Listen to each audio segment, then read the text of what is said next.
예레미야 4장은 계속해서 예레미야의 12가지 예언 가운데 두 번째 예언에 대해서 기록하고 있는데요. 먼저 1절에서 4절은 참 회개 수반되어야 할 4가지의 조건을 하나님께서 제시하고 있는 것을 볼 수가 있습니다. 그리고 5절에서 18절까지는 유다 심판 멸망에 대한 3중 예언, 3가지 예언을 말하고 있고요. 그리고 마지막으로 19절에서 31절은 유다가 멸망당하는 환상을 바라보고 있는 선지자의 비탄과 그 참상에 대한 기록에 대해서 나타나고 있습니다. 오늘은 이 가운데 하나님께서 말씀하시는 진정한 회개를 이루기 위한 4가지 조건이 무엇인지 살펴보겠습니다.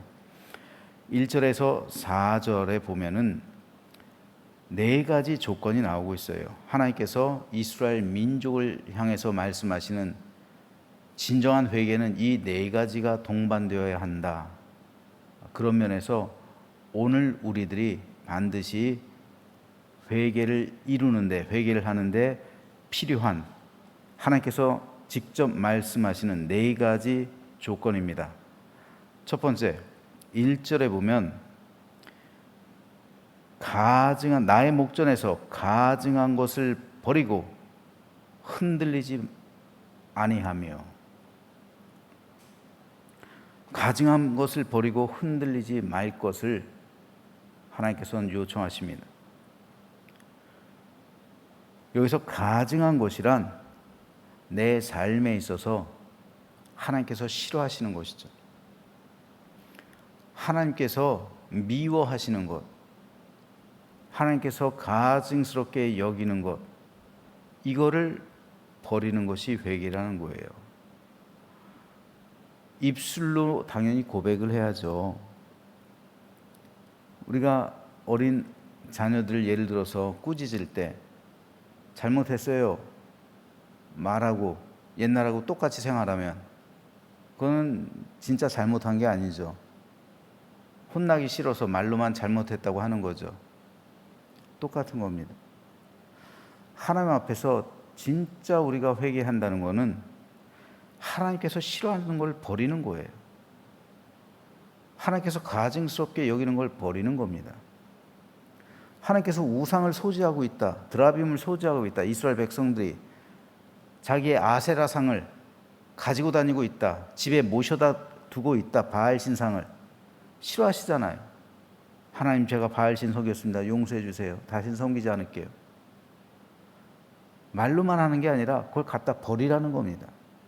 하나님이 싫어하시는 거 하지 말라는 거예요. 내가 습관적으로 거짓말을 하거나, 습관적으로 내가 누군가의 것을 훔치거나, 습관적으로 잘못해서 반복되어지는 그 일들, 내가 잘못했다고 하나님 앞에 입술로 고백하는 것과 동시에 그 삶을 바꾸라는 것이죠. 하나님께서 싫어하시는 것 버리라는 겁니다.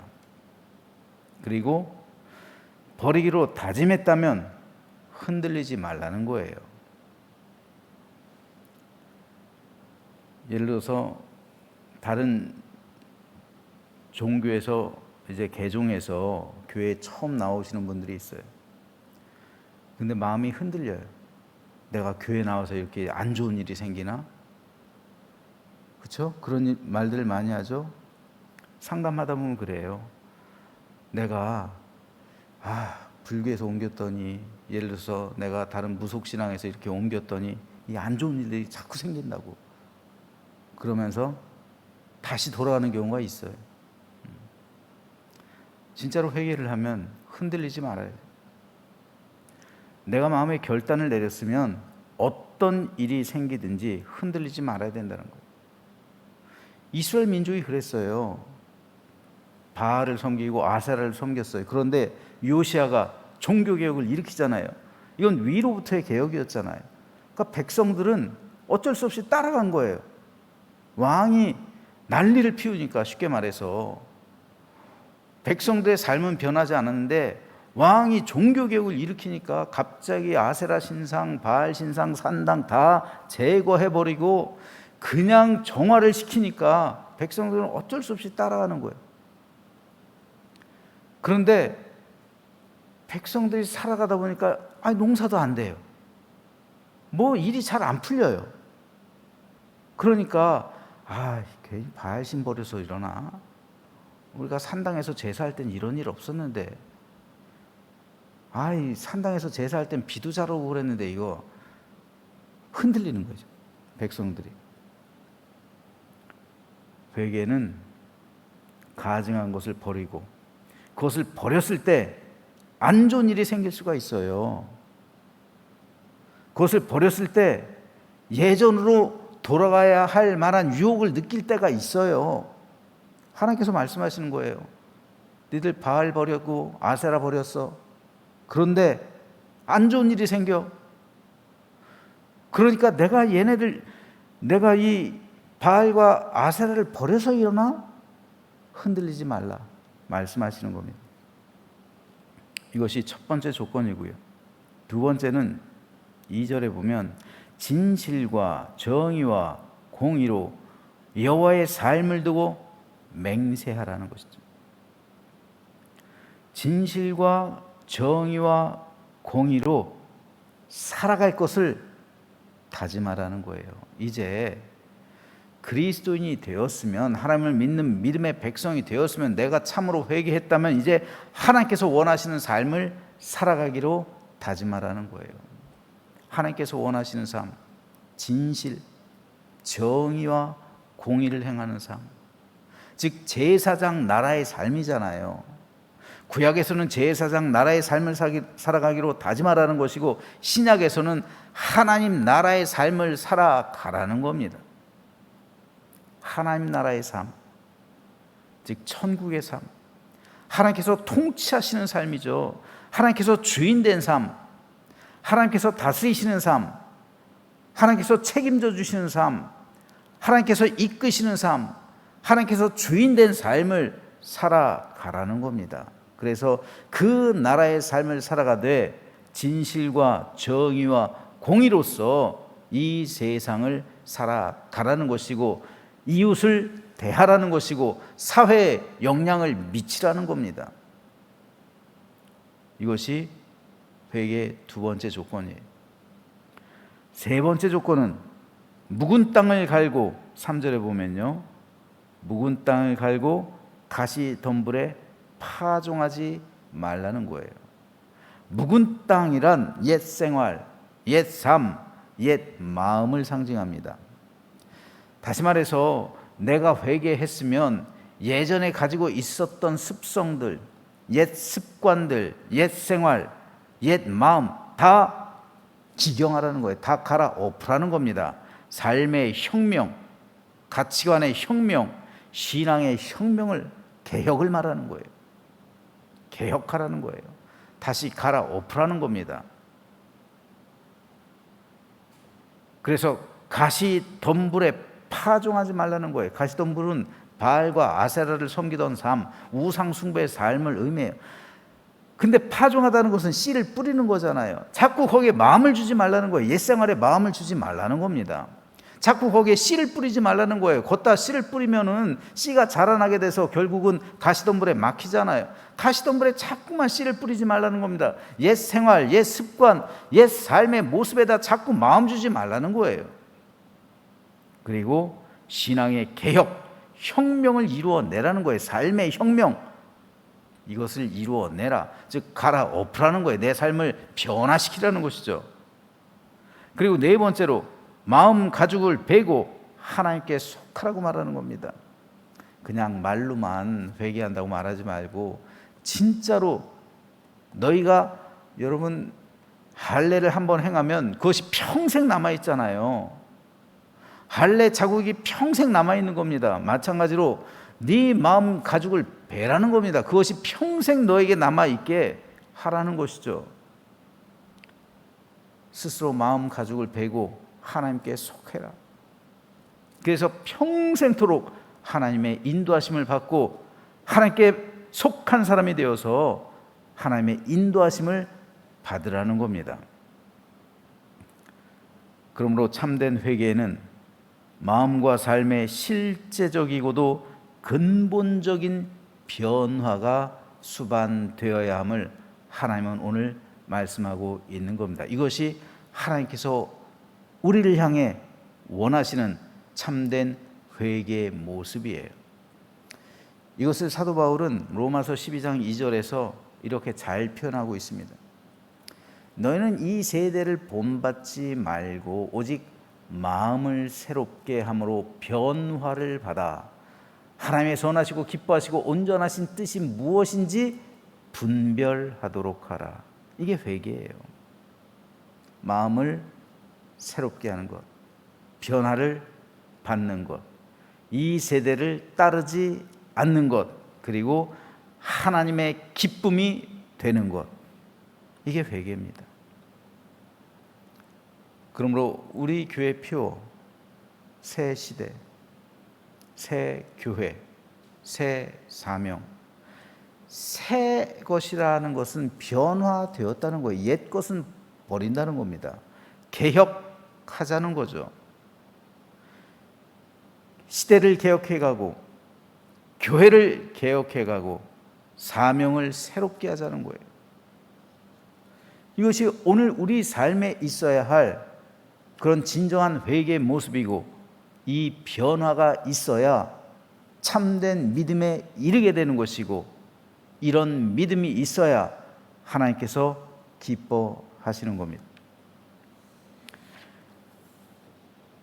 1절에서 4절에는 회개하는 자에게 임하는 은혜에 대해서 말씀하고 있는데, 첫 번째로는 나라들이 너로 말미암아 복을 받게 될 것이다.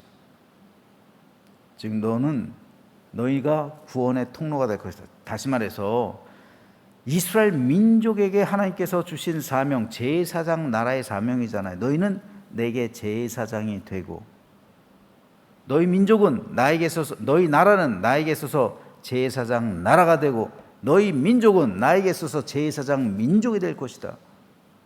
이거잖아요. 다시 말해서 너희는 제사장 나라의 그 사명을 회복할 것이다 라는 거예요. 그래서 이방 모든 민족들에게 있어서 너희가 제사장 나라가 되어서 그들에게 있어서 구원의 통로가 될 것이다. 첫 번째 축복이에요. 너희들이 진정으로 회개하면 제사장 나라의 사명을 회복할 것이다.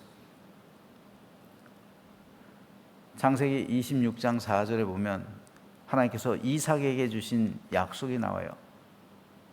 아브라함에게 하셨던 것처럼 네 자손으로 말미암아 천하 만민이 복을 받게 될 것이다. 천하 만민이 복을 받게 될 것이다. 가장 큰 축복, 구원의 복이죠. 이것을 말씀하시는 겁니다. 두 번째로 문민족이 너를 찬양하게 될 것이다 라는 말씀이에요. 네가 그들에게 구원의 통로가 되어주면, 네가 그들에게 제사장 나라게 되어주면 그들이 너를 제사장 섬기듯 너희 나라와 민족을 섬기게 될 것이다 라는 말씀입니다. 그래서 너희는 모든 민족 위에 뛰어날 것이다. 즉 제사장 나라로서 온전한 사명을 이루게 될 것이다 라는 것인데, 이 모든 것의 시작점이 되는 것이 바로 회개라는 겁니다. 그런데 만일 너희들이 회개하지 않는다면 4절 하반부에 이렇게 하나님께서는 경고하십니다. 그리하지 아니하면 너희 악행으로 말미암아 나의 분노가 불같이 일어나 사르리니 그것을 끌 자가 없으리라. 그런데 다시 말해서 너희가 회개하지 않으면 너희들은 제사장 나라가 될 수가 없다는 것이죠. 그리고 그 제사장 나라를 내가 친히 무너뜨릴 것이다라는 말씀이에요. 그 사명을 거둘 것이라는 말씀입니다. 그래서 나의 분노가 불같이 일어나서 너희를 태울 것이라는 말씀이에요. 제사장 나라의 사명을 온전히 감당하지 못하면 그 사명자를 불태우겠다는 거예요. 여러분, 이게 굉장히 중요합니다. 실제로 4장에 보면은 예레미야가 무슨 환상을 봐요? 남유다가 멸망당하는 환상을 보잖아요. 이스라엘 민족은 결국 회개하는 자에게 원하시는 4가지 조건, 그리고 회개하는 자에게 임하는 은혜와 심판, 회개하지 않는 자에게 임하는 심판 가운데 결국 회개하지 않는 대로 나아갔습니다. 결국은 하나님의 경고 말씀대로 제4장 나라의 사명이 파기돼 버렸어요. 그래서 하나님께서 직접 그 나라를 무너뜨리신 거예요. 이것은 오늘 우리의 삶 역시 동일합니다. 회개를 통해서 참된 은혜와 축복을 경험하기도 하고요, 회개하지 않음으로 인해서 하나님의 심판을 경험할 수도 있습니다. 그렇다면 오늘 우리는 어떨까요? 우리는 참으로 하나님께서는 회개하는 자를 지금도 여전히 귀히 여기시고 찾으시고 그에게 위로와 생명을 허락해 주시는데, 과연 우리는 하나님 앞에서 진정으로 회개한 삶을 살아내고 있을까요? 그래서 내 삶이 변화가 되었을까요? 그래서 내 삶 가운데 성령의 9가지 열매가 맺히고 있을까요? 그 성령의 성품이 내 안에 보이고 있을까요? 그 성령의 인격이 내 안에서 변화된 모습으로 나타나고 있을까요? 저는 저와 여러분 모두가 참된 회개를 이루게 되기를 소망합니다. 그래서 변화를 받아 하나님께서 기뻐하시는 뜻을 분별하며 하나님의 기쁨이 되고, 그리고 하나님의 은혜와 복을 받아서 세상 모든 나라와 민족이, 혹은 내 이웃과 내 가정과 내 주변에 있는 모든 사람이 나로 인해 복을 받고, 또한 문민족이 너를 찬송하게 될 것이다 라는 주님의 약속과 같이 우리가 그처럼 되는 아름답고 복된 믿음의 삶을 살아가는 우리 모두가 되시기를 주님의 이름으로 부탁드립니다.